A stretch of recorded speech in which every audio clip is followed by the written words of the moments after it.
Hi folks, this is Jason England. I'm here with Jonathan Boehm and we're setting up for a one-on-one shoot. And as I was moving some things around, Jonathan asked to see the gaff dice collection.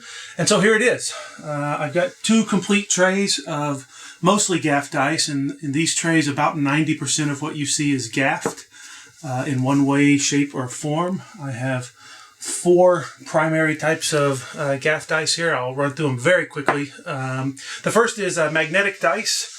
Magnetic dice. These are the only three pairs of mag dice I have in this set, and as you can see, if you get a magnet over them, it will hold them pretty nicely. Obviously, the magnet is typically an electromagnet that's used to pull these, and these can control whatever outcome you have them built for or designed for, depending on what type of magnet you use. So there's a brief little demonstration of mag dice. The next type of dice we have is something known as misspots. Misspots actually make up the bulk of this collection. Most of these are misspotted dice, and misspotted dice don't have the proper numbers on them. These dice come from the Fremont Hotel here in Las Vegas, and notice they only have certain numbers on them. So, for instance, let's see here. Well, you know what? Those are the fronts. Those are the legitimate dice.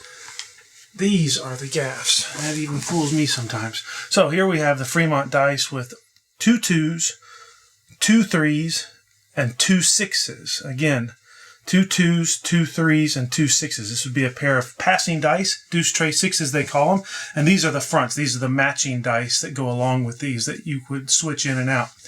Again, this makes up the bulk of the collection, as a set of misspots in one way, shape, or form, and then there's a couple of fronts scattered in here to match.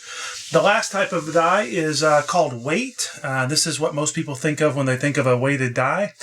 So this is a pretty good casino weighted die. And if you look very closely, you can actually see on the ace spot, up in this corner, those slugs are larger than these spots down here. They were drilled a little bit deeper, and then lead was placed underneath there. A little bit shallower spotting over here because these are the normal spots. So this weight has a tendency to fall to the bottom. So this die is weighted for high numbers. It'll favor either the 4, the 5, or the 6. It doesn't really have a preference amongst those three. But because that slug falls to the bottom, you're going to get more 4s, 5s, and 6s with this die. Last but not least, here is a drugstore weighted die.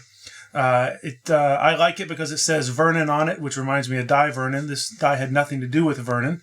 The Vernon Country Club was actually owned by Al Capone. But this is what they call a dead ace. And as you can see, just by dropping it, it didn't have much of a chance to tumble. But if you were to roll this die many times, you would expect over time to get more aces than chance would seem to indicate. So that's a weighted drugstore die, a weighted casino die, a pair of misspots or tops with the fronts to go with them, and then 3 pairs of mag dice. Thanks a lot, guys. Hope you enjoyed.